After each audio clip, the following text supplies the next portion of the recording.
The wind cut through the November night like frozen glass, and Tessa Washington's fingers had gone numb 20 minutes ago.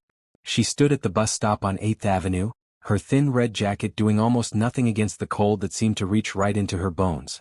The city lights blurred through the fog of her breath as she checked her phone for the third time.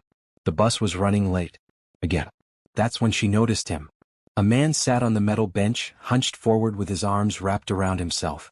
He wore what looked like an expensive charcoal suit, but no coat, no scarf, no gloves. His dark hair was slightly disheveled, and even in the dim streetlight she could see him shaking. Not the casual shiver of someone slightly cold, but the deep, bone-rattling tremors of someone who had been out in this weather far too long. Tessa's mother had taught her to notice people, to see when someone needed help. And this man clearly needed help. She walked closer, her worn sneakers quiet on the concrete. "Excuse me," she said softly. "Are you okay?" The man looked up and she saw his face clearly for the first time. He had kind eyes, she thought, even though they looked tired. Maybe he was in his early 30s, with a strong jaw and the sort of features that belonged in a magazine. But right now those features were pale with cold. I'll be fine," he managed through chattering teeth. "Just waiting for a cab." Tessa glanced at the empty street. No cabs in sight. No cars at all, really. This neighborhood didn't see much traffic after 9 at night. "You're freezing," she said, stating the obvious. She didn't think about it for more than a second. Didn't calculate or hesitate. She simply unzipped her red jacket and held it out to him. "Here. Take this." The man stared at the jacket like she just offered him a bar of gold. "I can't, you'll be cold." "I have a sweater on," Tessa said, which was true even if the green sweater was thin and had a small hole near the hem. "You have nothing. Please, take it." Something shifted in his expression. Something that looked almost like wonder. Slowly he reached out and took the jacket. "Thank you," he said, his voice rough with emotion that seemed about more than just the cold. "Thank you so much." "You're welcome." Tessa smiled, even though she immediately felt the wind bite harder without her jacket's protection. She stepped back to give him space. He stood, pulling the jacket on. It was too small for his broad shoulders, but he zipped it up anyway and the shaking gradually began to ease. "I'm Julian," he said. "Julian Hartley. Tessa Washington." They stood in silence for a moment, two strangers at a bus stop, one wearing a jacket that didn't fit, the other pretending she wasn't cold. Then headlights appeared and a sleek black car pulled up to the curb. "That's my ride," Julian said, looking almost reluctant. He started to take off the jacket. "Keep it," Tessa said quickly. "Really? Just stay warm." "I'll return it to you," he said, his gaze intense. "I promise." "It's okay, you don't have to." "I want to." He pulled out his phone. "Can I get your number? So I can return the jacket." Tessa hesitated, but something about his earnest expression made her nod. She gave him her number and he typed it carefully into his phone. "Thank you, Tessa Washington," he said one more time. Then he got into the car and it drove away into the night, taking her red jacket with it. The bus finally arrived 10 minutes later. As Tessa climbed aboard and found a seat by the window, she rubbed her arms against the cold and wondered if she'd ever see that jacket again. Or the man named Julian Hartley who had looked at her like she'd given him something far more valuable than a piece of clothing. She had no idea that this single moment of kindness, this simple choice to help a stranger, would change the entire course of her life. She couldn't know that the man she'd just met wasn't just anyone, but someone who had the power to make dreams come true. All she knew was that someone had needed help, and she had given what she could. That was enough. Or at least she thought it was. Have you ever helped a stranger without knowing how much that one act of kindness would mean to them? What if that simple choice changed everything? If this story touches your heart, subscribe to see how Tessa's life transforms in ways she never imagined. Comment below. Would you have given away your jacket to a stranger on a cold night? Tessa pulled her apartment door shut behind her and tested the lock twice, the way she always did. The building wasn't in the best neighborhood, but it was what she could afford on a bookstore clerk's salary. The hallway smelled like someone's cooking, a mix of spices and fried food that made her stomach rumble. She grabbed something quick on the way home from her shift. The bookstore where she worked, Chapter and Verse, sat in a better part of town. It took 40 minutes by bus to get there, but Tessa didn't mind. She loved books. Loved the way they smelled, the way they felt in her hands, the way they opened up entire worlds. Even if she was just organizing shelves and ringing up purchases, she felt lucky to work somewhere surrounded by stories. She'd been at the job for 2 years now, ever since she'd graduated from community college with an associate degree in English. It wasn't much, but it was hers. Her mother had been so proud at graduation, crying and taking pictures and telling everyone that her daughter was going to do amazing things. Tessa wanted to believe that. Wanted to think that someday she'd do more than just work retail and live paycheck to paycheck. But for now, this was her life, and she tried to be grateful for what she had. The bus stop was only 2 blocks from her apartment. She walked quickly, her hands shoved in her jacket pockets, her breath making clouds in the cold air. November had arrived with a vengeance this year, bringing temperatures that felt more like January. The forecast said snow might come early. At the bus stop, the digital sign said her bus would arrive in 15 minutes. Tessa settled in to wait, watching a few other people hurry past on the sidewalk. A woman walking 2 small dogs. A teenager with headphones on, nodding to music only he could hear. An older man carrying a grocery bag. That's when she first noticed Julian, though she didn't know his name yet. He was sitting on the bench, and something about the way he held himself caught her attention. He looked wrong somehow. Out of place. It took her a moment to realize why. His suit was expensive. Really expensive. The kind of thing she saw on businessmen in the financial district when she occasionally had errands downtown. But he had no coat, and he was shaking like a leaf in a storm. Tessa moved closer, concerned. Something must have happened. Maybe he'd been robbed. Maybe his coat had been stolen. Whatever the reason, he was clearly in trouble. "Excuse me," she said, her voice gentle. "Are you okay?" When he looked up at her, she felt a strange jolt. His eyes were gray, like clouds before rain, and they held a kind of weariness that seemed deeper than just physical exhaustion. But there was something kind in them too. Something that made her want to help. I'll be fine," he said, but his teeth chattered so hard she could hear them click together. "Just waiting for a cab." Tessa looked at the empty street and frowned. This neighborhood didn't get many cabs. If he was waiting for one, he might be here for a very long time. "You're freezing," she said. She knew she should probably just mind her own business. Keep to herself. That's what most people did in the city. But her mother's voice echoed in her head. "If you can help someone, Tessa, you help them. That's what good people do." She unzipped her red jacket. It was her favorite jacket, bought on sale last year from a thrift store. She'd worn it through last winter and into this one. It had kept her warm through dozens of cold days. "Here," she said, holding it out to him. "Take this." He stared at the jacket like she'd offered him something impossible. "I can't," he protested, though his whole body was still trembling. "You'll be cold." "I have a sweater on," Tessa said. Her green sweater was thin, sure, but it was something. "You have nothing. Please, take it." She watched the internal battle play out on his face. He clearly wanted to refuse. Pride maybe. Or not wanting to take from someone who obviously had less than him. But the cold was winning, and finally he reached out with shaking hands and accepted the jacket. "Thank you," he said, and his voice cracked with emotion. "Thank you so much." As he pulled on the jacket, Tessa felt the immediate bite of the wind without its protection. She suppressed a shiver and smiled instead. "You're welcome." "I'm Julian," he said, standing up. Even in her jacket, which was obviously too small for his frame, he seemed to carry himself with a certain grace. "Julian Hartley. Tessa Washington." She offered her hand and he shook it. His grip was firm but careful, as if he was very aware of his own strength. They stood there for a moment, and Tessa felt oddly comfortable despite the awkward situation. There was something about him that put her at ease. Maybe it was the genuine gratitude in his eyes. Maybe it was the way he looked at her, like she was someone worth really seeing. Headlights swept across them, and a sleek black car pulled smoothly to the curb. The kind of car Tessa had only seen in movies. The driver's window rolled down, revealing a man in a neat suit who looked at Julian with obvious relief. "Mr. Hartley, I've been looking everywhere for you." Julian nodded but turned back to Tessa. He started to unzip the jacket. "Keep it," she said quickly. "Really? Just stay warm." "I'll return it to you," he said firmly. "I promise. I need to." "It's okay, you don't have to." "I want to." He pulled out his phone, the kind that cost more than she made in a month. "Can I get your number? So I can return the jacket." Tessa hesitated. Her practical side said this was weird. Said she should just let him keep the jacket and move on with her life. But something made her agree. Maybe it was the way he looked at her, like this mattered. Like she mattered. She gave him her number and he typed it in carefully, double-checking each digit. "Thank you, Tessa Washington," he said, his voice warm despite the cold night. "You have no idea what this means to me." Then he was in the car and it was pulling away, and Tessa was alone at the bus stop again, colder now without her jacket but feeling strangely warm inside. The bus finally came, running 20 minutes late. Tessa climbed aboard, paid her fare, and found a seat near the back. She watched the city lights blur past the window and thought about gray eyes and expensive suits and the way a stranger had looked at her like she'd done something extraordinary. All she'd done was offer a jacket to someone who was cold.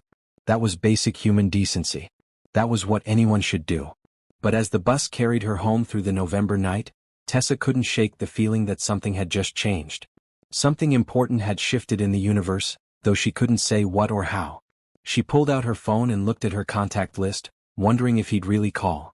Wondering if she'd ever see Julian Hartley again. What she didn't know, couldn't possibly know, was that Julian had already decided that this woman who gave away her jacket to a stranger was someone rare. Someone special. Someone he wanted to know better. And when Julian Hartley decided something, he made it happen. 3 days passed, and Tessa had almost convinced herself that the bus stop encounter had been a dream. Or if not a dream, then just one of those random city moments that happen and then fade away. She told her best friend Candace about it during their weekly phone call, and Candace had laughed. "Girl, you gave your jacket to a strange man? What if he was a serial killer?" "He wasn't a serial killer," Tessa had said, rolling her eyes even though Candace couldn't see her. "He was just cold." Still.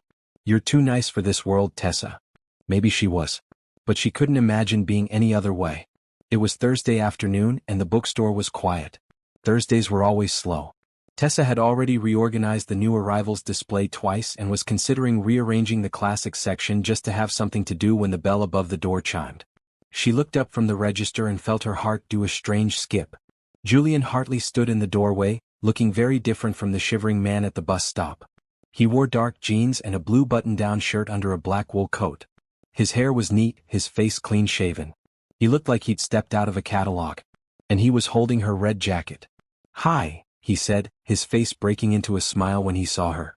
"I was hoping you'd be here." Tessa came around the counter, suddenly very aware that she was wearing her work clothes, black pants and a maroon polo shirt with the bookstore's logo. Her hair was pulled back in a simple ponytail. She probably had dust on her from shelving books all morning. "Hi," she managed. "You found me." "I did." He walked toward her, extending the jacket. "I wanted to return this. And to thank you properly." Tessa took the jacket, noticing it had been cleaned. It smelled like fresh laundry and looked better than it had when she'd first bought it. "You didn't have to clean it." "I wanted to." He glanced around the bookstore, taking in the shelves packed with books, the cozy reading nook by the window, the soft lighting. "This is a beautiful store." "Thank you. I love working here." Tessa folded the jacket over her arm.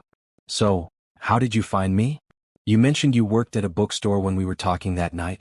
There are only so many bookstores in the city, and this one is called Chapter and Verse, which sounds like something someone who loves books would work at." He smiled, a bit sheepish. "I hope that's not creepy." "It's resourceful," Tessa said and found herself smiling back. "Good." Julian looked relieved. "Listen, I know this might be forward, but would you let me buy you coffee? As a thank you?" Tessa glanced at the clock. Her shift ended in 20 minutes and her boss, Mr. Peterson, was in the back office. She could ask to leave a bit early. "I'd like that," she said, making a decision.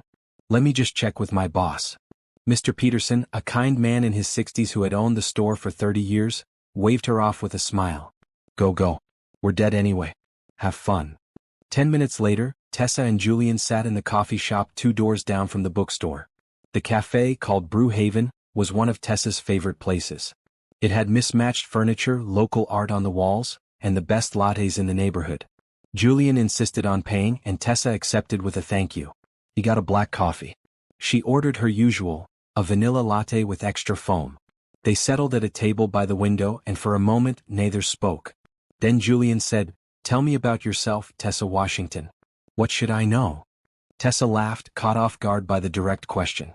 "That's a big question." "Start small then. What's your favorite book?" That was easy. Pride and Prejudice. I've read it maybe 10 times. Jane Austen. Julian nodded approvingly. I read it in college. Elizabeth Bennet is quite a character. She's the best, Tessa agreed. She's smart and funny and she doesn't take any nonsense from anyone. I always wished I could be more like her. I think you might be already, Julian said quietly. Tessa felt her cheeks warm. What about you? What's your favorite book? The Count of Monte Cristo. I read it when I was 16 and I couldn't put it down. They talked about books for a while and Tessa found herself relaxing. Julian was easy to talk to. He listened when she spoke, really listened, and he asked questions that showed he cared about her answers. It had been a long time since someone had paid attention to her like this. "So what do you do?" Tessa asked finally. "For work, I mean." Julian's expression shifted slightly. "I work in business. Technology and real estate mostly." "That sounds interesting." "It can be." He took a sip of his coffee. "What about you? Is working at the bookstore your dream job?" Tessa considered the question. "I love the bookstore. But my real dream." She hesitated. Did she really want to share this with someone she barely knew? "Tell me," Julian encouraged gently. "I want to open a community library. Not just any library, but one that serves neighborhoods that don't have good access to books. A place where kids can come after school to read and do homework. Where adults can take classes or join book clubs. A place that brings people together." Julian leaned forward, his gray eyes intense. "That's a beautiful dream." "It's probably impossible," Tessa said with a self-conscious laugh. "Libraries cost money. Real money. And I'm just a bookstore clerk who can barely afford her rent." "Nothing is impossible," Julian said firmly. "Dreams are just plans that haven't been put into action yet." Something about the way he said it made Tessa believe him. Made her think that maybe, just maybe, impossible things could happen. They talked until their coffees were empty and the afternoon light had shifted to early evening. Julian asked about her family, and Tessa told him about her mother who worked as a nurse and had raised Tessa alone after her father died when she was 5. She asked about his family and he spoke briefly about parents who had high expectations and a younger sister who made him laugh. Finally, Julian glanced at his watch. "I should let you go. I'm sure you have things to do." "I should get home," Tessa agreed, though part of her didn't want this to end. They stood and walked to the door together. Outside, the November air was cold but not as bitter as it had been that night at the bus stop. "Can I see you again?" Julian asked. "Maybe dinner next time?" Tessa felt that flutter in her chest again. "I'd like that." "Saturday night? I could pick you up at 7. "Okay." She gave him her address and he typed it into his phone. "Great." He smiled and it transformed his whole face. "I'm really glad I met you, Tessa." "Me too." She watched him walk to where a car was waiting. Not the same black car from before but a silver one. He waved before getting in and Tessa waved back. As she rode the bus home, her red jacket in her lap, Tessa couldn't stop smiling. She didn't know what was happening but it felt good. It felt right. When she got home, Candace called immediately as if she had a sixth sense. "Well?" her friend demanded. "How was your day?" "You're never going to believe this," Tessa said and proceeded to tell her everything. Candace was silent for a moment when she finished. Then, "Tessa, this sounds like something out of a movie." "I know. What if he's really rich or something?" "He's probably just a normal guy," Tessa said, though she remembered the expensive suit, the nice cars, the way he carried himself with quiet confidence. "Girl, normal guys don't have drivers," Candace pointed out. "But whatever. As long as he's nice to you, I'm happy. You deserve someone nice." That night, lying in bed, Tessa thought about Julian's question. "Tell me about yourself. What should I know?" She had told him about books and her mother and her dream of a community library. But she hadn't told him about the nights she lay awake worrying about money. About how she sometimes skipped dinner to make sure she could pay all her bills. About how lonely it felt sometimes, living in a city surrounded by millions of people. Maybe those were things you didn't tell someone on a first coffee date. Maybe those were things you saved for later if there was a later. But something told Tessa there would be a later. Something about the way Julian had looked at her, like she was someone worth knowing. She fell asleep thinking about gray eyes and easy conversation and the possibility that maybe, just maybe, her life was about to change in ways she couldn't yet imagine. Saturday morning arrived with unexpected sunshine. Tessa woke early, too excited to sleep in. She had a date tonight. An actual date with a man who seemed genuinely interested in her. It felt surreal. She spent the morning cleaning her small apartment, doing laundry and trying to decide what to wear. Her wardrobe wasn't extensive. Most of her clothes were practical. Work clothes, comfortable home clothes, a few pieces for the rare occasion she went out. She finally settled on a green dress she'd bought on sale last year. It was simple but flattering, hitting just above her knees. She'd wear it with her black flats and her one nice coat. Her phone buzzed around noon. A text from an unknown number. "Hi Tessa, it's Julian. Looking forward to tonight. I'll pick you up at 7. She texted back, "Me too. See you then." At 3 o'clock her phone rang. Her landlord, Mr. Chin. Miss Washington, he said in his accented English. I need to tell you something about your rent. Tessa's heart sank. Please don't let it be an increase. She could barely afford what she paid now. I've been thinking, Mr. Chin continued. You've been a good tenant. Always pay on time. Always respectful. So I'm reducing your rent by $200 a month. Tessa almost dropped her phone. I'm sorry, did you say reducing? Yes. Starting next month. You're a good person, Miss Washington. I want to help. After she hung up, Tessa sat on her couch in stunned silence. $200 a month. That was money she could save. Money she could use for emergencies or maybe even put toward her dream. She wanted to cry with relief. That evening, she was ready by 6:30, pacing her small apartment and checking her appearance in the mirror every few minutes. The green dress looked good. Her hair, usually in a ponytail, hung loose around her shoulders. She'd put on a little makeup, nothing dramatic, just enough to feel put together. At exactly 7, her buzzer rang. It's Julian, came his voice through the intercom. I'll be right down, she said, grabbing her coat and purse.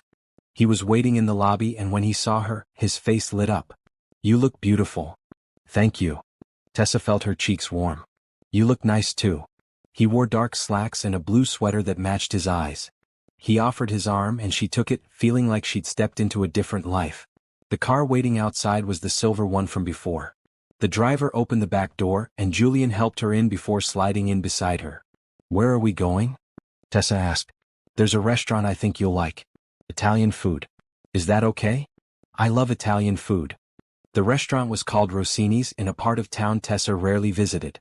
It had white tablecloths, soft lighting, and waiters in crisp white shirts. The kind of place she'd walked past but never entered. They were seated at a table by the window with a view of the city lights.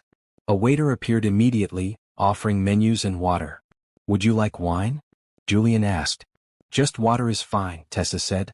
She didn't drink much and she wanted to remember every moment of this evening. They ordered. Tessa chose pasta with marinara sauce. Julian ordered chicken parmesan. When the food arrived, it was delicious. Better than anything Tessa had tasted in a long time. They talked easily, like they'd known each other for years instead of days. Julian asked about her week, and she told him about the funny customer who'd come into the bookstore looking for a book but couldn't remember the title, author, or even what it was about. I spent an hour helping him and we finally figured out he was thinking of a movie, not a book. Julian laughed, the sound warm and genuine. She asked about his week and he talked about meetings and decisions and problems that needed solving. He made it sound less exciting than it probably was, she thought. The strangest thing happened today, Tessa said between bites of pasta.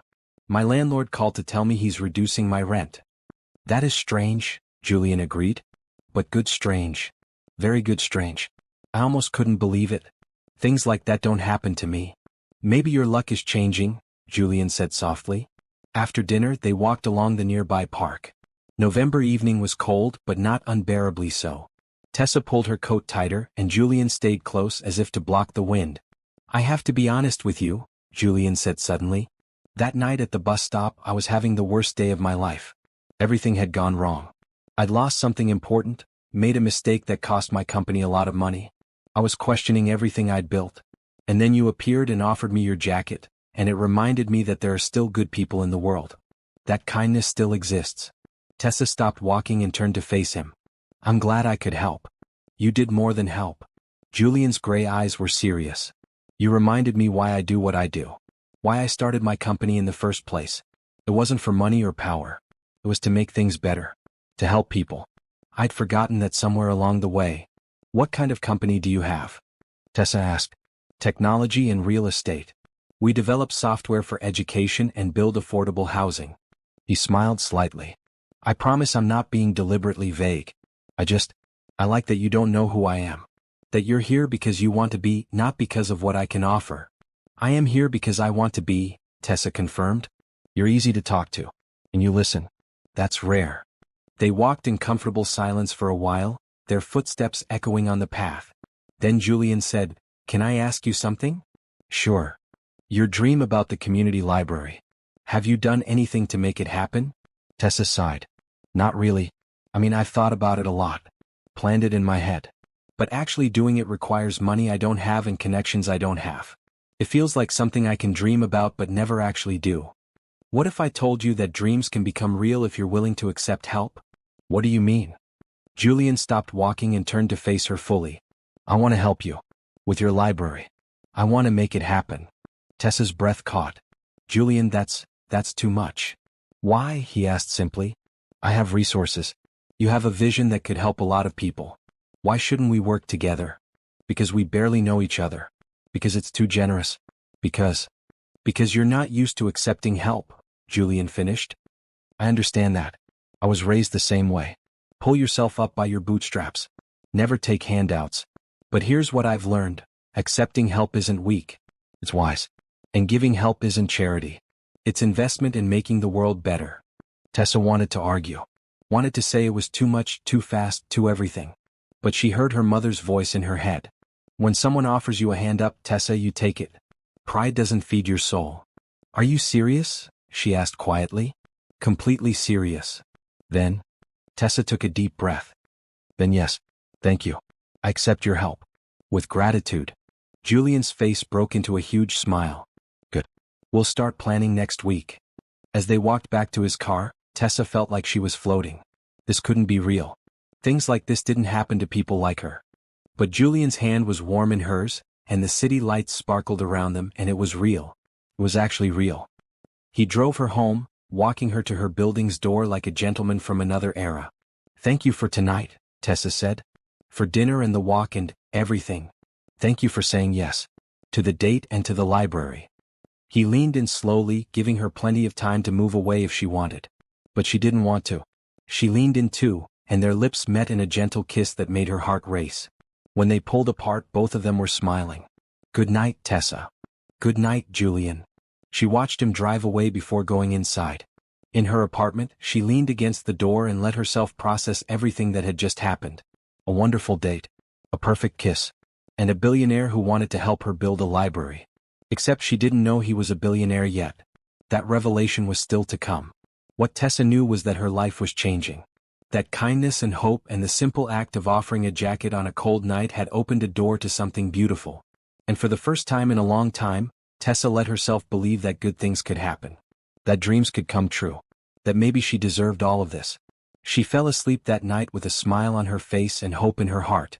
The following Monday, Tessa arrived at work still riding the high of Saturday night. Candace had called her Sunday morning demanding every detail, and Tessa had happily provided them. He kissed you. Candace had squealed. And he wants to help you build a library? Girl, who is this man? I don't know exactly, Tessa had admitted. He's in business. Technology and real estate. You need to Google him. That feels weird. Tessa. Google him. But Tessa hadn't. Part of her wanted to preserve the magic of not knowing. Of just enjoying Julian for who he was in her presence, not who the internet said he was. That resolve lasted until Tuesday afternoon when a woman came into the bookstore dressed in an expensive business suit, her heels clicking on the hardwood floor. Are you Tessa Washington? The woman asked. Yes, Tessa said cautiously. Can I help you? The woman smiled warmly. I'm Rebecca Cole. I work for Hartley Industries. Julian asked me to come speak with you about the library project. Tessa blinked. Hartley Industries? Yes. I'm the Community Development Director. Julian said you have a vision for a community library, and he'd like to discuss the specifics with you. Are you free Thursday evening? Yes, I think so. Tessa's mind was racing. Hartley Industries. Julian's last name was Hartley. Was the company named after him? Or was it a family business? Wonderful. Julian will pick you up at 6. He wanted me to give you these. Rebecca handed her a folder. These are some preliminary plans and options for locations. Take a look and see what speaks to you. After Rebecca left, Tessa opened the folder with shaking hands. Inside were professional architectural drawings, property listings in her neighborhood, and budget breakdowns. This wasn't a casual offer of help. This was serious. This was real. At the top of one page she saw the letterhead, Hartley Industries with Julian Hartley listed as CEO. Tessa pulled out her phone and did what she should have done days ago. She Googled Julian Hartley. The results made her head spin. Julian Hartley, 34, CEO of Hartley Industries, one of the fastest growing technology and real estate companies in the country. Net worth estimated at $2.3 billion. Named one of Forbes 30 under 30 billion. With AB. Tessa sat down heavily on the stool behind the counter. The man she'd given her jacket to wasn't just wealthy. He was a billionaire. One of those people she read about in magazines. Someone so far out of her league they might as well live on different planets. And he'd kissed her. And wanted to help her build a library. She felt nauseous. Why hadn't he told her? Why had he let her think he was just a regular person? Her phone buzzed. A text from Julian. Rebecca said she stopped by. I hope the plans look good. I should have told you who I was sooner, but I was enjoying just being Julian with you. Can we talk Thursday? Tessa stared at the text for a long moment. Then she typed back, yes. Thursday at 6. The next 2 days passed in a blur. Tessa told Candace everything, and her friend was torn between excitement and concern. On one hand, billionaire boyfriend goals, Candace said. On the other hand, why did he lie to you? He didn't exactly lie, Tessa said. He just didn't tell me everything. Same difference. But was it? Tessa kept thinking about their conversations. Julian had never pretended to be poor. He just never mentioned being extraordinarily rich. And he'd said he liked that she didn't know who he was. That she was there because of him, not his money. She could understand that, actually. If she were rich and famous, wouldn't she want someone to like her for herself? Thursday evening came. Tessa wore the same green dress because it was still her nicest outfit. She waited in her apartment, more nervous than she'd been for their first date. At 6 sharp, her buzzer rang. Julian looked anxious when she came downstairs. Hi. Hi. They stood in awkward silence for a moment. Then Julian said, Can we go somewhere to talk? Somewhere private? Tessa nodded.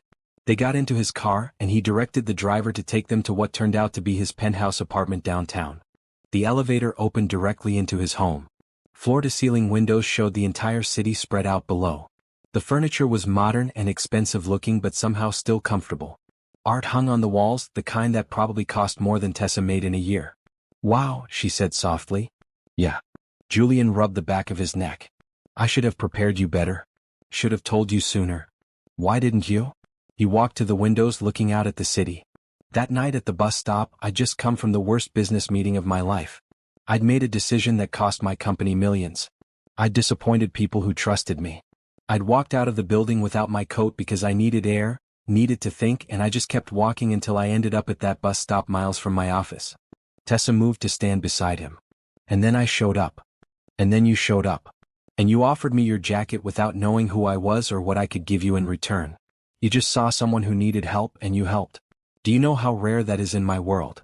I think kindness is rare everywhere, Tessa said. Maybe. But in my world, every interaction comes with an agenda. People want something from me. Investment money. Business connections. Social status. But you just wanted me to be warm. Tessa felt her defenses softening. I get that. I do. But Julian, you're a billionaire. That's a pretty big thing to not mention. I know. I'm sorry. I should have told you before Saturday. Before I kissed you. He turned to face her. But I was selfish. I wanted a few more days of just being Julian. Not Julian Hartley, CO. Not the guy everyone wants something from. Just Julian, talking to a beautiful woman who made him laugh and think and feel hopeful again. What do you want from me now? Tessa asked. Honestly? I want to help you build your library. I want to see your dream become real.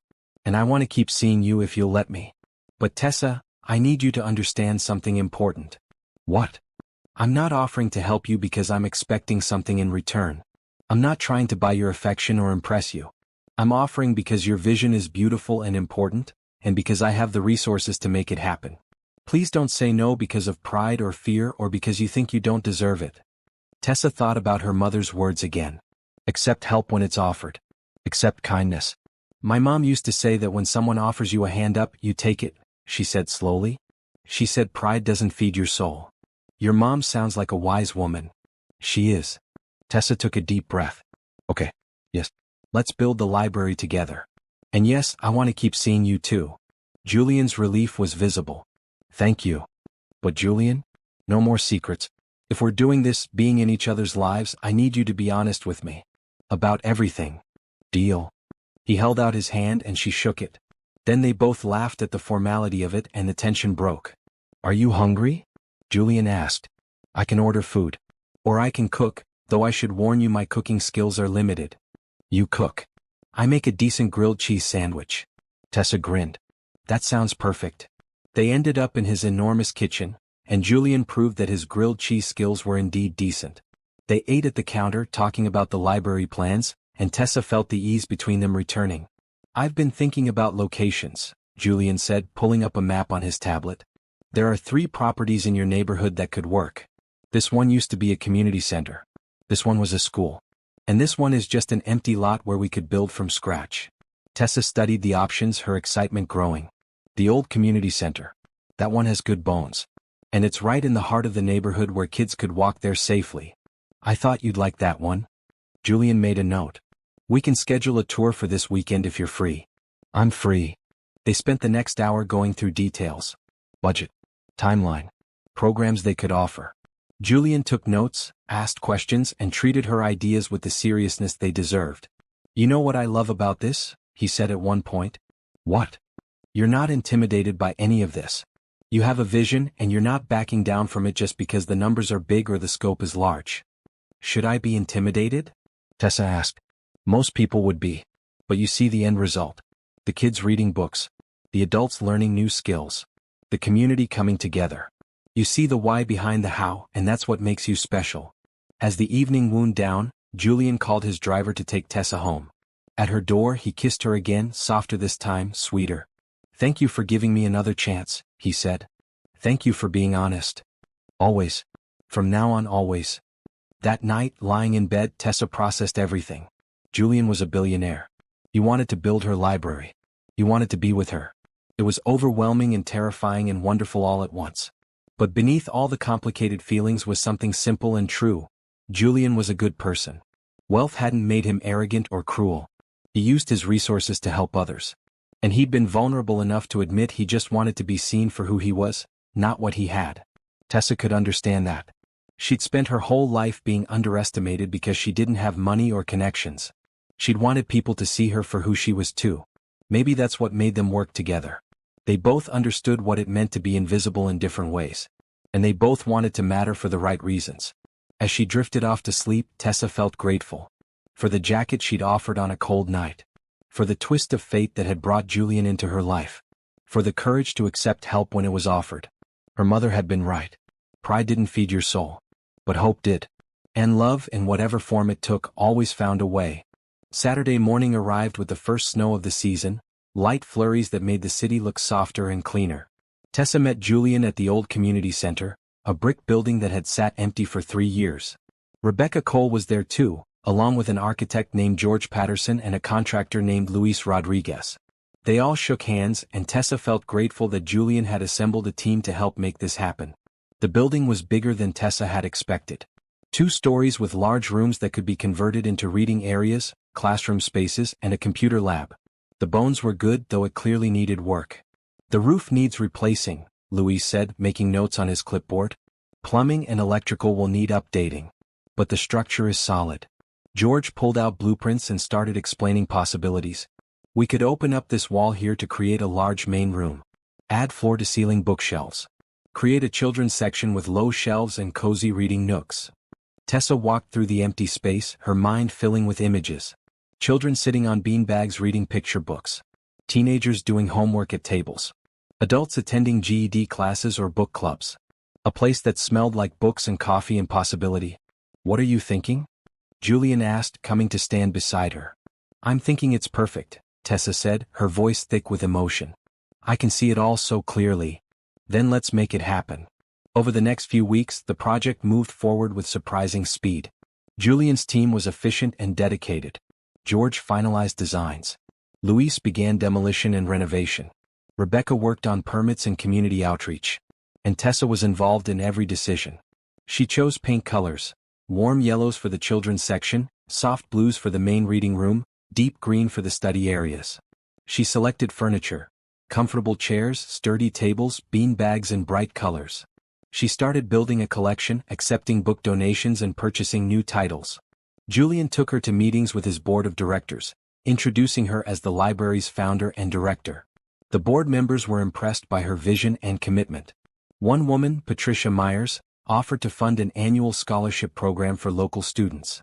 "I grew up without access to books," Patricia said. "I want to make sure other kids don't face that same limitation." Tessa accepted the offer with gratitude, shaking Patricia's hand warmly. Through all of this, her relationship with Julian deepened. They had dinner together several times a week, sometimes at fancy restaurants, sometimes at small neighborhood places Tessa introduced him to. He attended a bookstore event with her, buying an embarrassing number of books.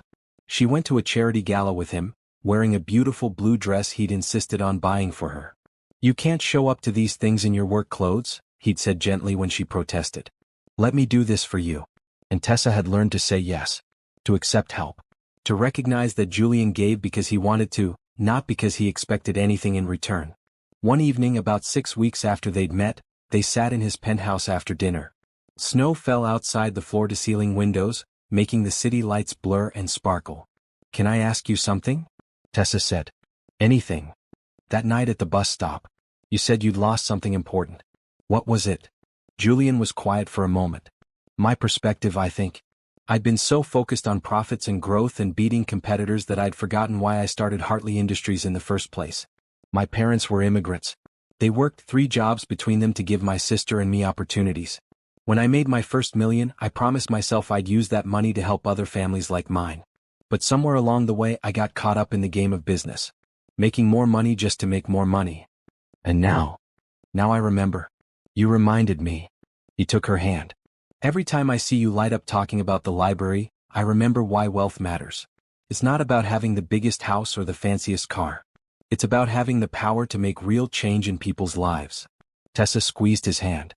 "You're a good person, Julian Hartley." "I'm trying to be. You make me want to be better." They kissed and it felt like coming home. The library renovation continued through December. The neighborhood started paying attention. People would stop by to see the progress, to ask when it would open, to offer help. A group of retired teachers volunteered to run homework help programs. A local businessman donated computers. The high school art class painted a mural on one wall depicting children reading under a tree. The community was investing in the library just as Julian had invested his money. Everyone was building it together. Tessa invited Julian to her apartment for the first time in mid-December. She was nervous about him seeing where she lived, the small space that was a universe away from his penthouse. But Julian walked in and smiled. "This is cozy," he said, looking at her bookshelf crammed with paperbacks, her mismatched furniture, the photos of her mother on the wall. "It feels like you."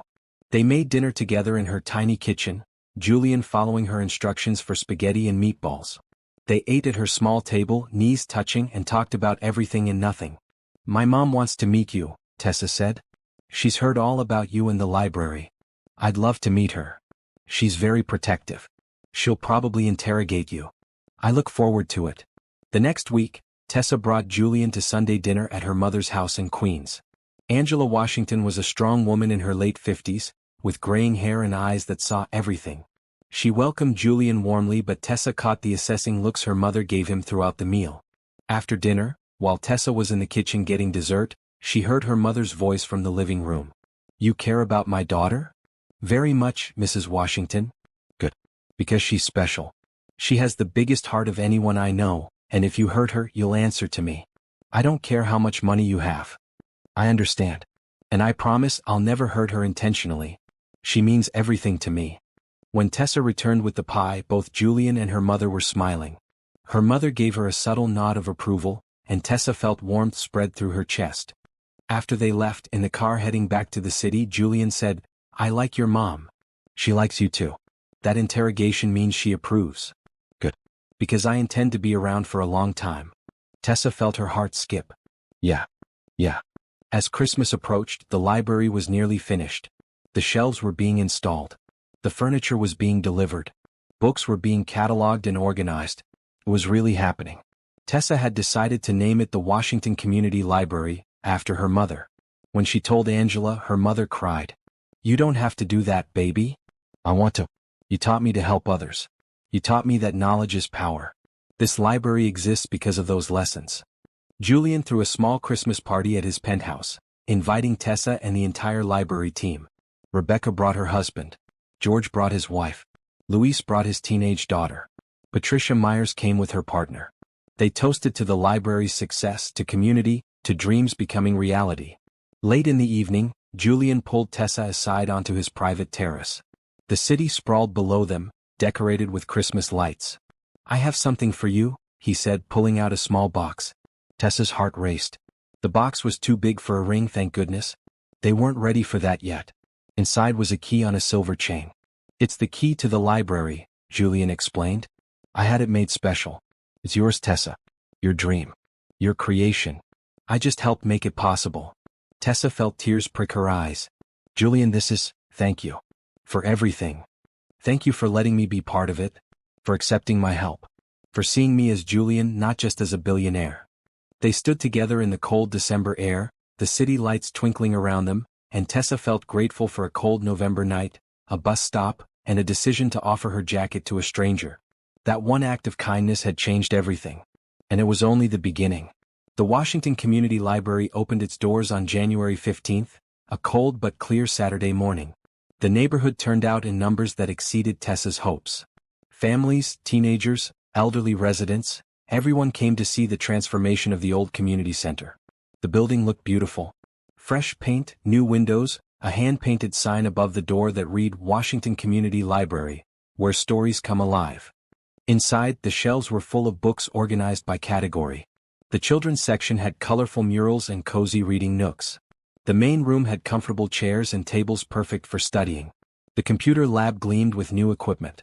Tessa stood at the entrance, wearing a red dress Julian had insisted on buying for the occasion, greeting everyone who entered. Her mother stood beside her, tears streaming down her face.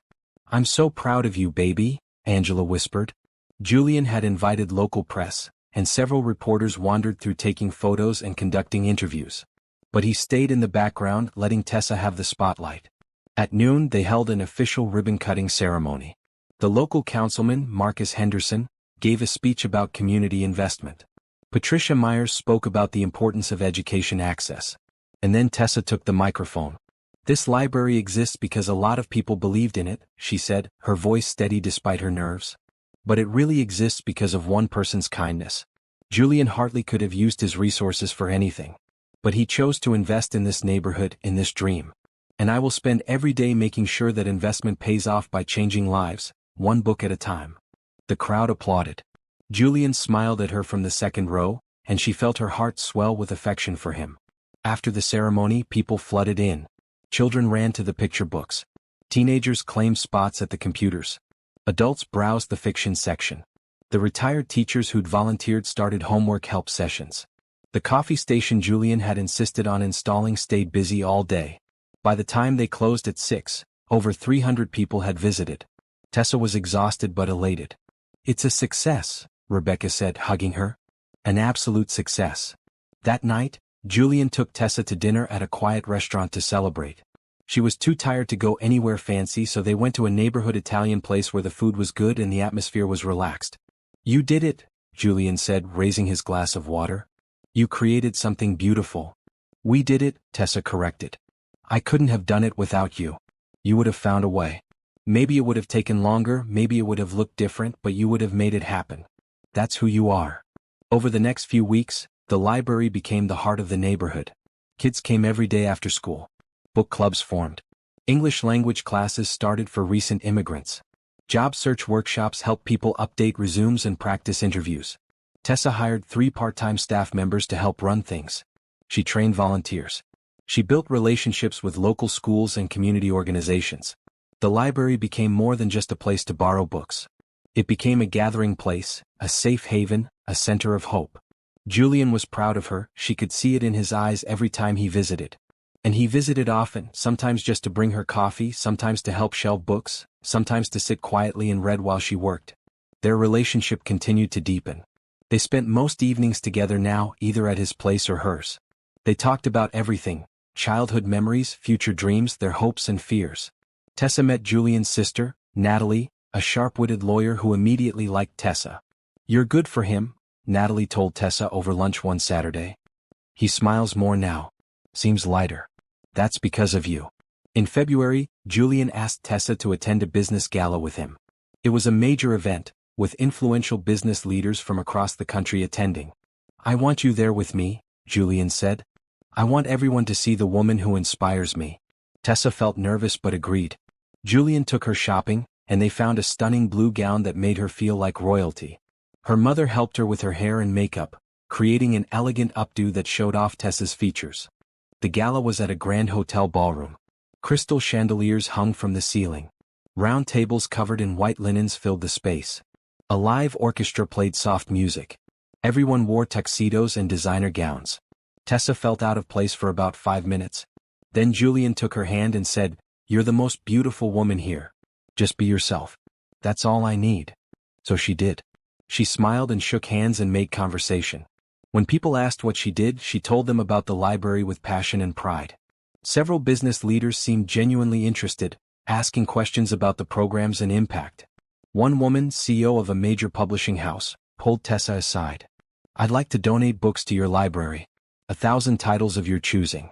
And I'd like to set up a partnership for author visits." Tessa accepted with gratitude, shaking the woman's hand enthusiastically. By the end of the night, the library had received 3 major partnership offers, 2 scholarship fund commitments and countless expressions of support. "See," Julian said as they danced slowly to the orchestra. "You belong in any room you enter. Because you have something more valuable than money or status. You have genuine passion for making the world better." "You give me too much credit," Tessa said. "I don't give you enough." They swayed together and Tessa realized something important. She wasn't intimidated anymore. Not by Julian's wealth or his world or the influential people surrounding them. She had her own power. Her own influence. Her own way of making a difference. Julian had helped her build the library, yes. But she had created the vision. She ran it. She made it successful. And that success was opening doors she never thought possible. If you've been touched by Tessa's journey so far, let us know in the comments. And don't forget to subscribe to see how love and opportunity continue to transform her life. Sometimes the smallest act of kindness creates the biggest ripples. What would you do if someone offered to help you achieve your biggest dream? In March, Tessa was invited to speak at a conference about community development.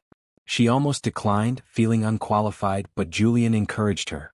"You have a success story worth sharing. Other communities could learn from what you've built." So she went. And she spoke to a room of 200 community organizers about the Washington Community Library. About starting with a dream and accepting help when it was offered. About building partnerships and engaging the neighborhood. About measuring success not in numbers but in changed lives. The audience gave her a standing ovation. Afterward, a dozen people approached her wanting to know more, wanting guidance for their own projects. "You're becoming influential," Julian said that evening. "People listen when you speak." "That's weird." "That's wonderful." As spring arrived, bringing warmer weather and longer days, Tessa reflected on how much her life had changed in just a few months. She'd met Julian, built the library, gained confidence, and discovered her own power to make a difference. But more than all of that, she'd fallen in love. Not with Julian's money or status, but with him. With his kindness and his vision and the way he looked at her like she was extraordinary. And he'd fallen in love with her too. She could see it in his eyes, hear it in his voice, feel it in his touch. Neither of them had said the words yet. But Tessa knew they were both thinking them. Soon, she told herself. Soon they'd say what they both already knew. For now, it was enough to walk through the library seeing children discover new books, adults learn new skills, a community coming together. To know that kindness and hope and love in all its forms were changing lives every single day, including hers. Spring brought cherry blossoms to the city, decorating the streets with pink and white petals. It also brought a milestone. Tessa's library had been open for 3 months and had served over 5,000 visitors. The local newspaper ran a feature story with photos of children reading and quotes from neighborhood residents. Tessa was named Community Hero of the Month.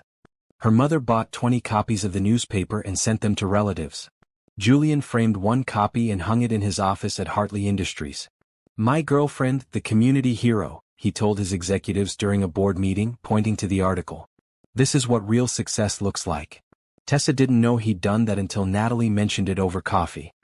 "He's so proud of you," Julian's sister said. "It's actually kind of adorable. He shows everyone that article. I think his whole company has seen it by now." "That's embarrassing," Tessa said, but she was smiling. "That's love," Natalie corrected gently. The word hung in the air between them. Well, was that what this was? Tessa knew how she felt. She'd known for weeks now. But saying it out loud felt significant. "Scary. Wonderful. Has he said it?" Natalie asked. "Not yet. He will. So, I can tell." That evening, Julian picked Tessa up from the library. They were going to dinner, nothing fancy, just the Vietnamese restaurant they both loved. But first, Julian had a surprise. "Close your eyes," he said as they drove. "What? Why?" "Just trust me." Tessa closed her eyes. She felt the car make several turns, heard city sounds through the window, and then the car stopped. Okay, open them. They were at a park. Not just any park, but the one where they'd walked after their first dinner together. The place where Julian had first offered to help her with the library. Come on, he said, taking her hand. They walked along the same path they'd walked months ago. But this time, it was spring instead of November. This time, flowers bloomed and birds sang and the world felt alive with possibility. Julian led her to a particular spot under a large oak tree. Someone had placed a blanket there, along with a picnic basket and flowers. Julian, what is this? Sit with me, he said. They sat on the blanket and Julian opened the basket. Inside were all of Tessa's favorite foods: strawberries, cheese, crackers, chocolate. A thermos of hot cocoa, even though the weather was warm, because Tessa loved hot cocoa. You did all this? She asked. I wanted to do something special for you. To celebrate the library, yes, but also to celebrate us. Us, Tessa repeated softly. Tessa, these past few months have been the best of my life. You've changed everything for me. Made me remember what really matters. Made me a better person. Made me happier than I knew I could be. Julian. Let me finish, he said gently. That night at the bus stop, when you gave me your jacket, you gave me more than warmth. You gave me hope. You reminded me that good people still exist. That kindness still matters. And then you let me into your life, into your dream, and you've given me purpose beyond just making money. Tears pricked Tessa's eyes. You've given me so much too. The library, yes, but also confidence. Belief in myself. A sense of possibility I never had before. We've given each other gifts, Julian agreed. He took her hands in his. And I want to keep giving you gifts. Keep sharing dreams. Keep building a life together. Because Tessa Washington, I love you. I'm completely, entirely, deeply in love with you. Tessa felt her breath catch. There it was. The words she'd been waiting to hear. I love you too, she said, her voice thick with emotion. I've loved you for a while now. I was just waiting for the right moment to say it. Is this the right moment? This is perfect. Julian leaned in and kissed her, soft and sweet, under the oak tree in the spring sunshine. When they pulled apart, both of them were crying happy tears. They spent the next hour on that blanket, feeding each other strawberries and talking about their future. What it might look like. Where it might lead. I want you to move in with me, Julian said. Not because I think you should give up your independence or because my place is nicer. But because I want to wake up with you every morning and fall asleep with you every night. Because being apart feels wrong now. Tessa thought about her small apartment that she'd called home for 3 years. It held good memories. But Julian was right. Being apart did feel wrong. Okay, she said. Yes. I'll move in with you. Really? Really? Julian picked her up and spun her around, both of them laughing like teenagers. Over the next few weeks, Tessa packed up her apartment. She donated furniture she didn't need. Boxed up books to bring to Julian's place. Said goodbye to her little home that had served her well. Her mother helped her pack, offering advice and stories. You know, Angela said, carefully wrapping dishes in newspaper, when you gave that man your jacket, I thought you were being too kind. Too trusting. I worried about you. I know, Mom. But I was wrong. Your kindness brought you exactly what you deserved. A man who sees your worth. A life full of possibility. Love. Angela smiled. You were right to trust your heart. Moving day was chaotic but fun. Julian hired movers, but he insisted on helping personally. He carried boxes, arranged books on his shelves to make room for Tessa's, and gave her half his enormous closet. This is your home now too, he said. I want you to feel comfortable changing anything you want. Tessa did make changes. She added color to the mostly neutral penthouse. A red throw blanket on the couch. Green curtains in the bedroom. Photos of her mother and friends on the walls. Plants by the windows because she loved greenery. Julian loved every change. It feels more like a home now, he told her. It feels like us.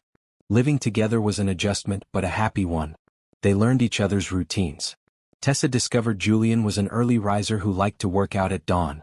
Julian learned Tessa loved to read in bed before sleeping.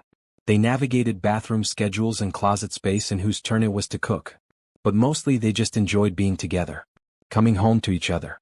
Cooking dinner side by side. Falling asleep tangled together. Waking up and seeing each other's face first thing. The library continued to thrive. Tessa hired a manager to help with day-to-day operations, which gave her time to focus on expanding programs and building partnerships. She started a summer reading program for kids. She launched a job skills training program for adults. She created a book club that met every Thursday evening. Julian sometimes joined that book club, and watching him discuss novels with community members made Tessa love him even more. In June, they celebrated their 6-month anniversary by taking a weekend trip to a beach house Julian owned upstate. They spent 3 days doing nothing but reading, walking on the beach and talking about everything and nothing. On the last evening, watching the sunset paint the sky orange and pink, Julian said, "I want to spend my life with you." "We are spending our life together," Tessa pointed out. "I mean officially. Forever. Married." Tessa's heart skipped. "Are you proposing?" "Not yet.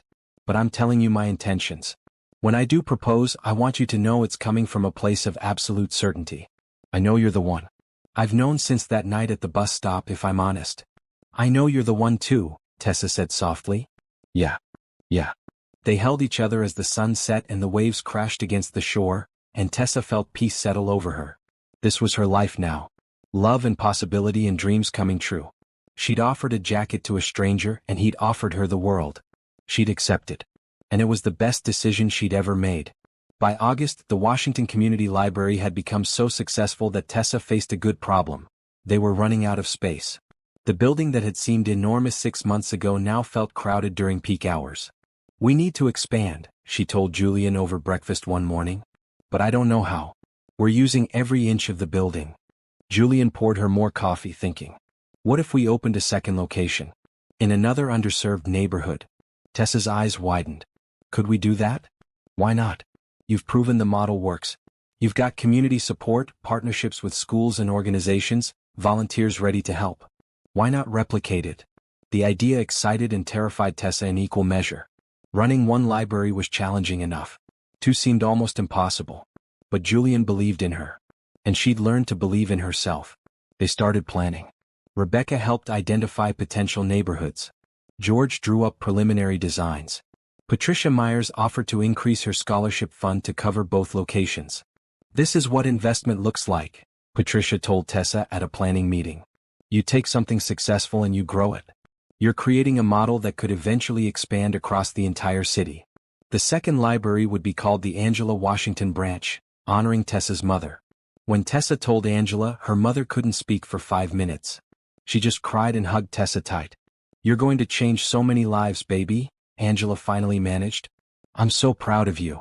Tessa threw herself into the new project while still managing the original library. She worked long hours, sometimes not getting home until late at night. Julian never complained.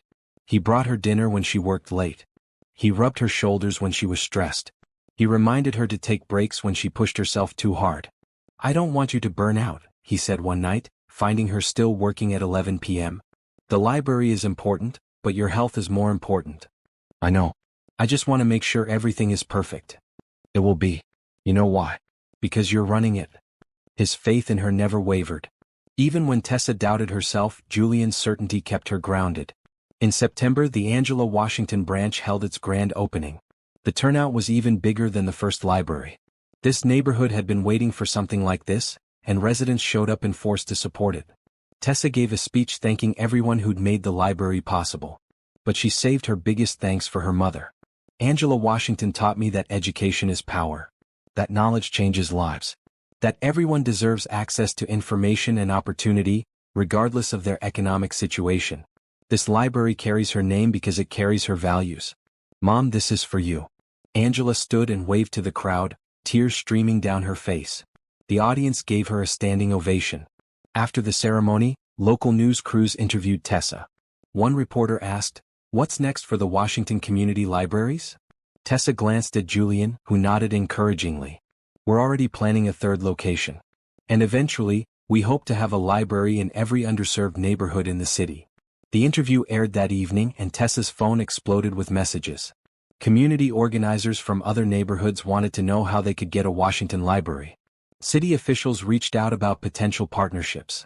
Other cities asked for guidance on replicating the model. "You're becoming famous," Natalie teased at Sunday brunch. "I'm becoming busy," Tessa corrected, but she was smiling.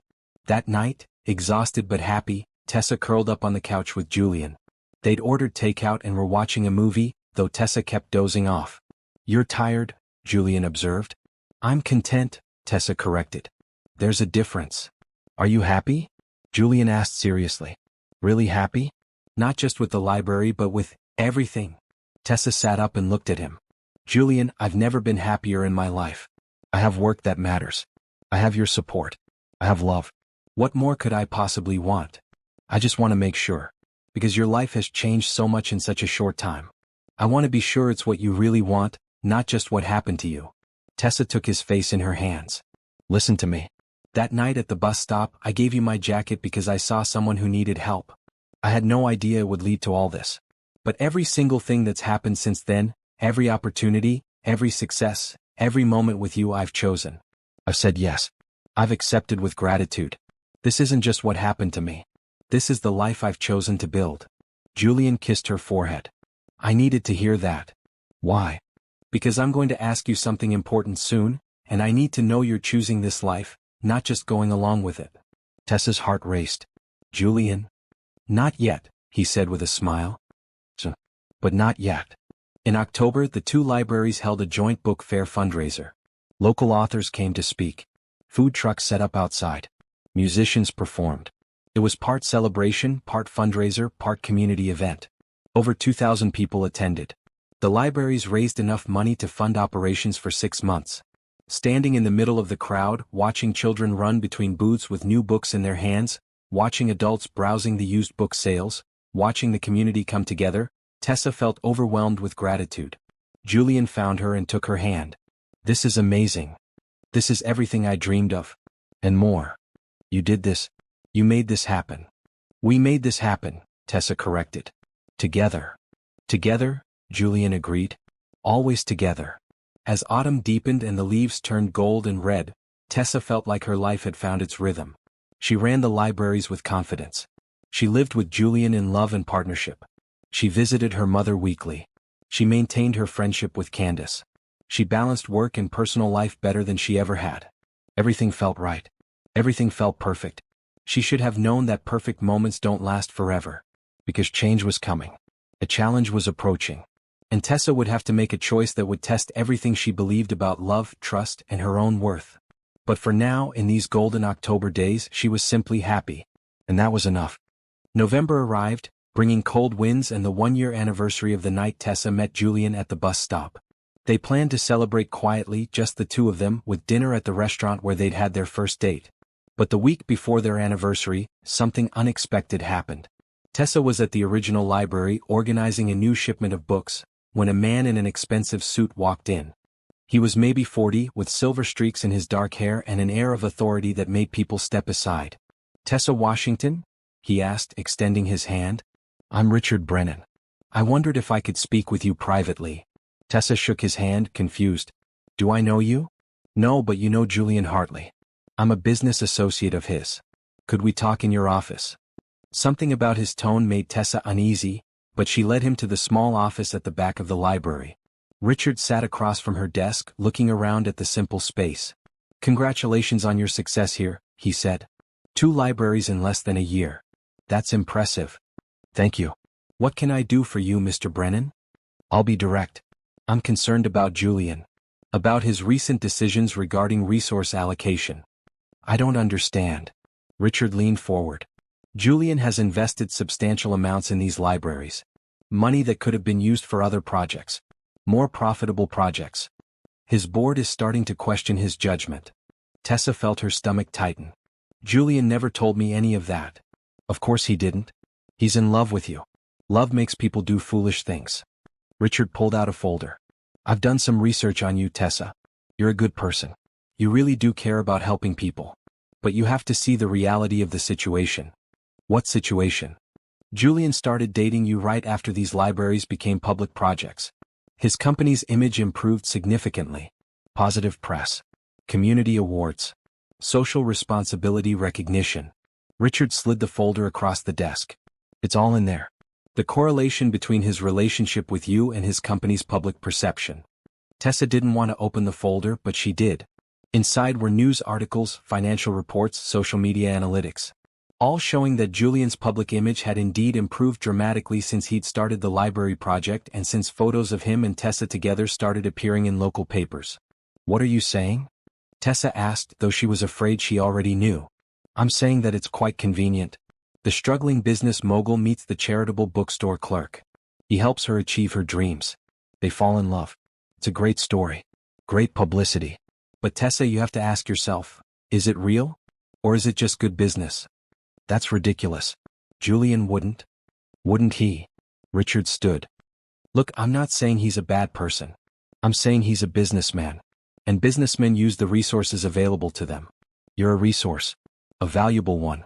These libraries generate goodwill. Dating you makes him look like a good guy. It's smart strategy. Tessa felt tears prick her eyes, but she refused to cry in front of this man. Why are you telling me this? Because I care about Julian.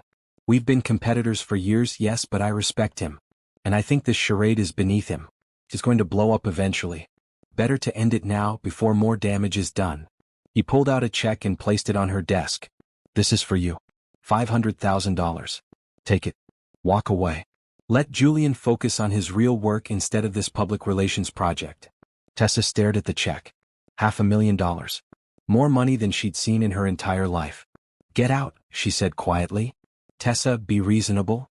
Get out of my library. Now. Richard picked up the check slowly. You're making a mistake. When this all falls apart, remember that I tried to help you.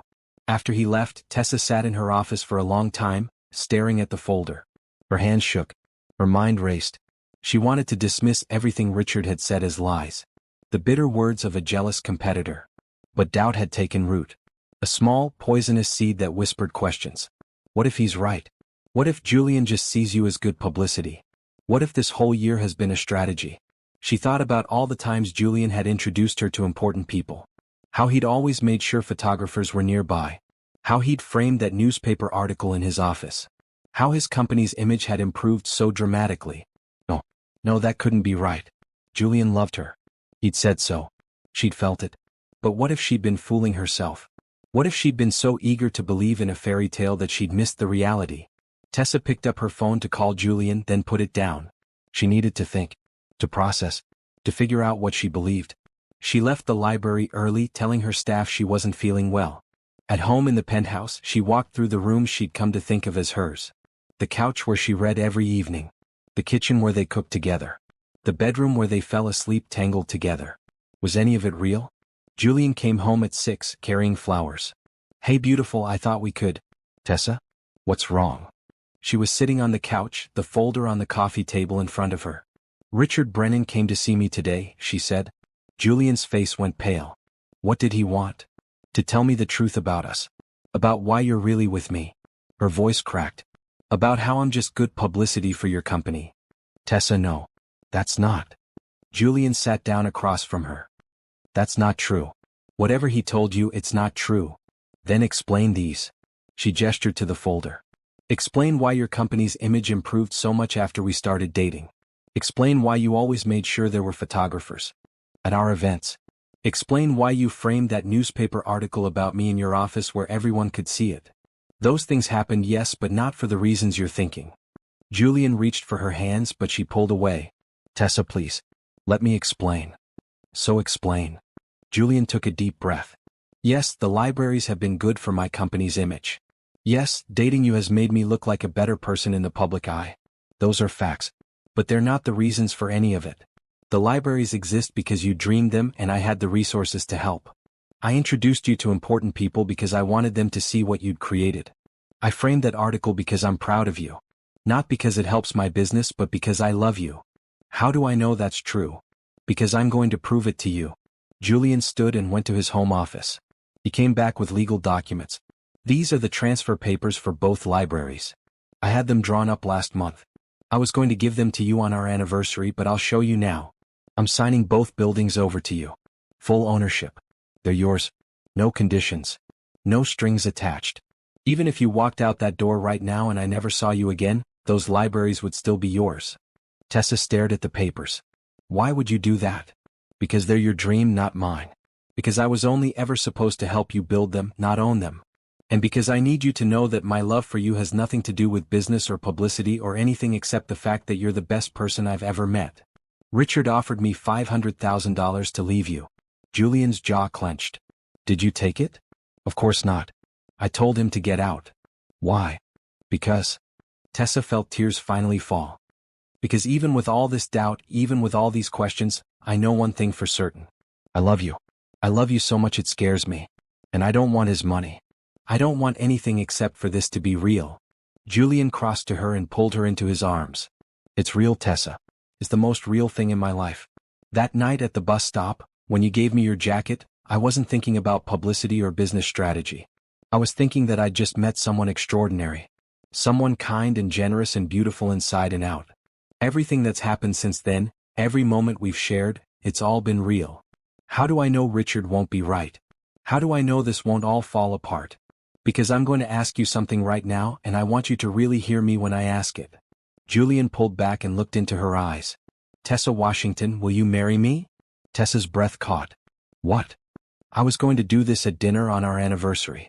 I had a whole plan. But I need you to know right now, this minute, that I want to spend my life with you. Not for publicity. Not for business. For love. Because you make me better. Because I can't imagine a future without you in it. Because you're my home. Julian? You don't have to answer now. Take time to think about it. Think about everything that's happened. Think about every moment we've shared. Think about whether you believe in us. Tessa looked at this man who had helped her achieve her dreams. Who had supported her without trying to control her. Who had given her space to grow while standing beside her every step of the way. She thought about the jacket she'd offered on a cold November night. About how that single act of kindness had led to this moment. She thought about Richard's accusations and the doubt they'd planted. But more than that, she thought about the years she'd spent with Julian. The laughter. The conversations. The way he looked at her like she mattered. The way he transferred ownership of the libraries before she'd even asked. And she realized something important. Trust wasn't about never doubting. It was about choosing to believe despite doubt. It was about looking at the evidence of someone's actions and deciding what was true. Julian's actions spoke louder than Richard's words ever could. I don't need time to think about it, Tessa said. The answer is yes. Yes, I'll marry you. Because I believe in us. Because I trust you. Because I love you. Julian let out a breath that sounded like relief and joy mixed together. He kissed her and it felt like coming home. Later that night, after they'd talked for hours, after Tessa had signed the library transfer papers and Julian had put a ring on her finger, they lay in bed together. I'm sorry Richard tried to poison what we have, Julian said quietly. I'm glad he did, Tessa replied. What? Why? Because it made me really examine what I believe. It made me choose you actively, not just passively accept what was happening. And choosing you, knowing all the facts, understanding the reality, that feels more powerful than just drifting along. Julian pulled her closer. You're wise, you know that? I'm learning. Tessa looked at her engagement ring, a simple but beautiful diamond on a platinum band. When did you buy this? 2 months ago. I've been carrying it around, waiting for the perfect moment. This wasn't the perfect moment. No, but it was the right one. Tessa agreed. Sometimes the right moments weren't perfect. Sometimes they came with doubt and challenge and difficult conversations. But those moments were often more meaningful because they were hard-won. She'd chosen Julian. He'd chosen her. And together they'd face whatever challenges came next. Because that's what love was. Not just feeling good together on easy days but choosing each other on the hard days too.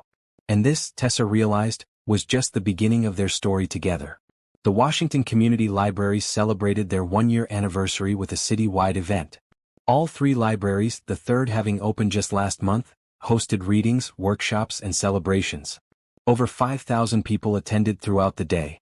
Mayor Sarah Jackson gave a speech about community investment. The libraries had served over 20,000 unique visitors in their first year. Graduation rates had improved in the neighborhoods they served. Employment had increased. Test scores had gone up. The numbers were impressive, but what mattered more to Tessa were the stories. The single mother who'd gotten her GED through library classes and was now enrolled in community college. The teenage boy who discovered a love of poetry and was now published in a literary magazine. The elderly man who'd made new friends at the weekly book club after years of loneliness. These stories were why the libraries existed. These changed lives were the real measure of success. Tessa stood at the podium in the original Washington Community Library, the place where it had all started, and looked out at the crowd. Her mother sat in the front row, beaming with pride. Julian sat beside her, his hand holding Angela's. Candace was there with her family. Rebecca and the entire Hartley Industries team. Patricia Myers and her scholarship students. The volunteers who'd given countless hours. A year ago, Tessa said, her voice carrying through the quiet room, I was just a bookstore clerk with a dream.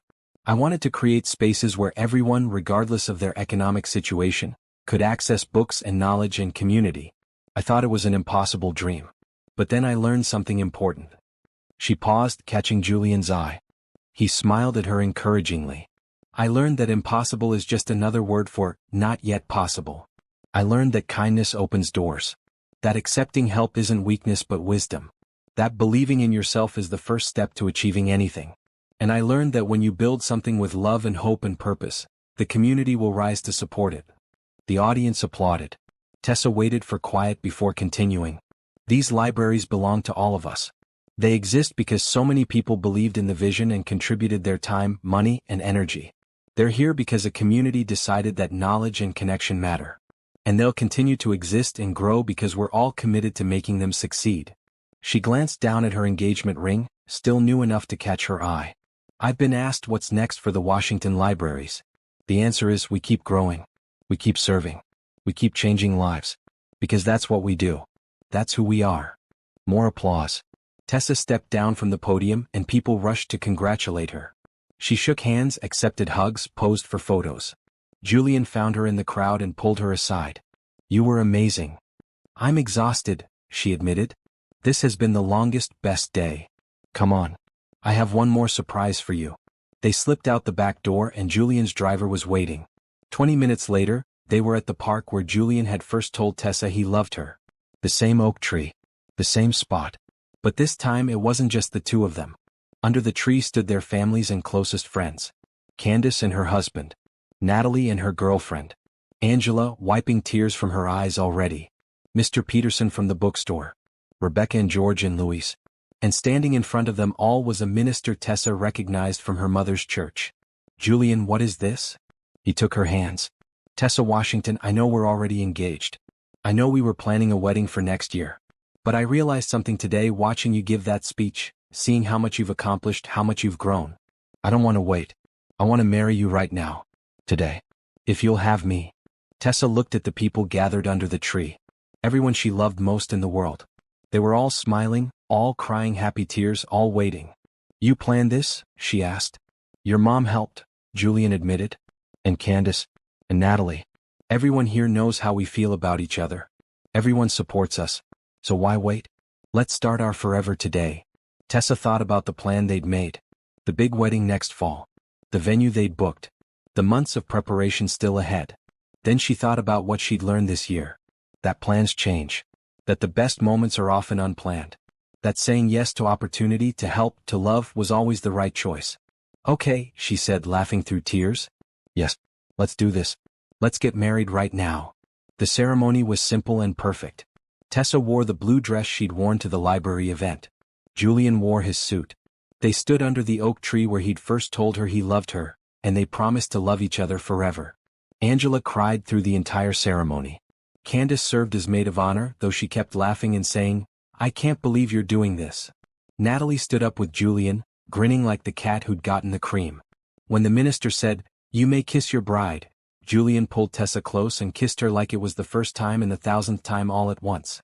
I love you, Mrs. Hartley, he whispered against her lips. I love you too, Tessa whispered back. They had an impromptu reception at Julian's penthouse. Someone ordered pizza and Chinese food.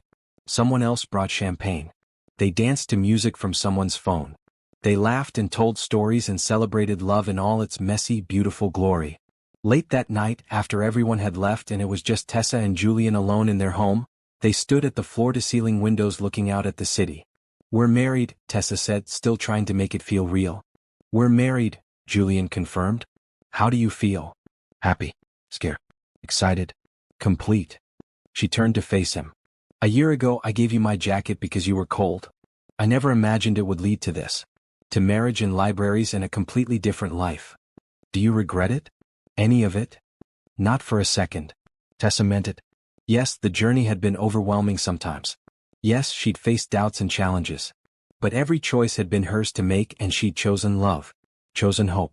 Chosen to believe in possibility. I have something for you, Julian said. He pulled out an envelope. Your wedding present. Inside was a single piece of paper. Tessa read it once, then again, unable to believe what she was seeing. You're funding libraries in 10 more cities? I'm funding buildings and startup costs, Julian corrected. You're going to lead the project. Train others to replicate what you've done here. Create a nationwide network of community libraries. The Washington Library Foundation. Julian, that's enormous. You're ready for it. You've proven you can do this. Why stop at 3 libraries when you could change the entire country? Tessa thought about all the neighborhoods and all the cities that lacked access to books and resources. She thought about the children who could discover reading, the adults who could learn new skills, the communities that could come together. Yes, she said. Yes, let's do it. They sealed the agreement with a kiss, and Tessa felt her heart overflow with gratitude. Not just for the money or the opportunity, but for this man who believed in her, who supported her dreams while letting her lead, who loved her not despite her humble beginnings but because of who she was as a person. Over the next few weeks, word of their surprise wedding spread through their community. People thought it was romantic and spontaneous and perfect. Tessa's library staff threw them a reception. The neighborhood organized a block party in their honor. The Washington Library Foundation began taking shape. Tessa assembled a team. They developed training materials. They reached out to community organizers in other cities. The project grew from a dream to a plan to a reality. 6 months after their wedding, the first new Washington library opened in Philadelphia. 6 months after that, another opened in Atlanta. Then Detroit. Then Phoenix. Each library followed the same model Tessa had created. Community-focused, volunteer-supported, program-rich. Each one became the heart of its neighborhood just as the original 3 had. Tessa traveled to help launch each one, but she always came home to Julian, to their life together in the city where it all started. 3 years after that cold November night at the bus stop, Tessa and Julian sat at their kitchen table going over plans for library number 25. She was pregnant now, 7 months along with a daughter they'd already named Hope. We're going to need a bigger place, Julian said, his hand on Tessa's belly. This one will need space to run around. Are you saying you want to leave the penthouse? I'm saying I want us to find a home together. Something that's ours from the beginning, not just mine that you moved into. They found a brownstone in a family-friendly neighborhood, not far from the original library. It had a backyard and extra bedrooms and space for the family they were building. On moving day, as boxes were being carried in, Tessa found the red jacket. The one she'd given Julian that cold night. She'd thought it was lost, but apparently Julian had kept it all this time. Why do you still have this? She asked, holding it up. Julian took the jacket gently. Because it represents the moment my life changed. The moment I met you. The moment I learned that kindness still exists in the world. I could never throw that away. Tessa felt tears prick her eyes. Pregnancy hormones made her cry easily, but this was different. This was remembering how far they'd come. I was so cold that winter, she said softly. I could barely afford to heat my apartment. I was working retail and dreaming of something more but having no idea how to get there. And then I met you and everything changed. You changed it, Julian corrected. You made the choices. You accepted help. You built the libraries. You created the foundation. I just provided resources. You provided the vision and the heart. We did it together, Tessa said. That's the truth. Neither of us could have done this alone. Baby Hope kicked hard and both of them felt it. They looked at each other and laughed. She's going to be strong, Julian said. She's going to be loved, Tessa added. And she's going to grow up knowing that kindness matters. That helping others matters. That dreams can come true if you're brave enough to pursue them.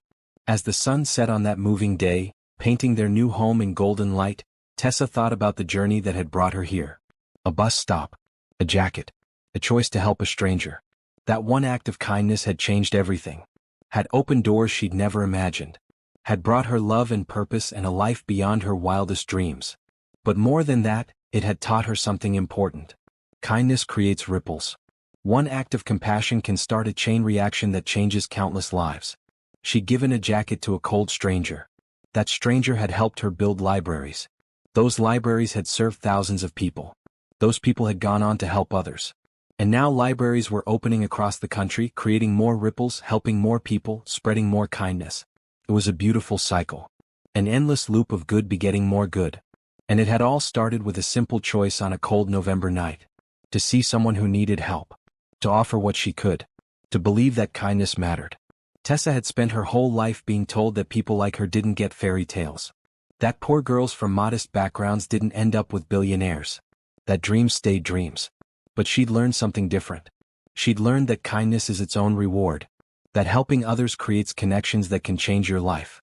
That saying yes to opportunity even when it's scary is always worth it. She'd learned that happy endings weren't just for storybooks. They were for anyone brave enough to believe in them. As Julian's arms wrapped around her and their baby kicked between them, Tessa knew one thing for certain. This was her happy ending. Not because a billionaire had rescued her, but because she'd chosen to help someone, and that choice had led to everything good in her life. She'd offered a jacket to a stranger. And he'd offered her the world. And together they'd built something beautiful. Something lasting. Something that would continue to change lives long after they were gone. The Washington Library stood as monuments to what kindness could create. To what happened when someone with vision met someone with resources. To what love could build when it was based on mutual respect and shared values. Tessa Washington Hartley, once a bookstore clerk with big dreams, now ran a national foundation. But more importantly, she was loved and in love. She was happy. She was fulfilled. She was exactly where she was meant to be. And it had all started with a red jacket and a cold night and a choice to be kind. Sometimes that's all it takes to change the world. One act of compassion. One moment of generosity. One decision to help. Kindness, hope, and love had led the way. Just as they always should.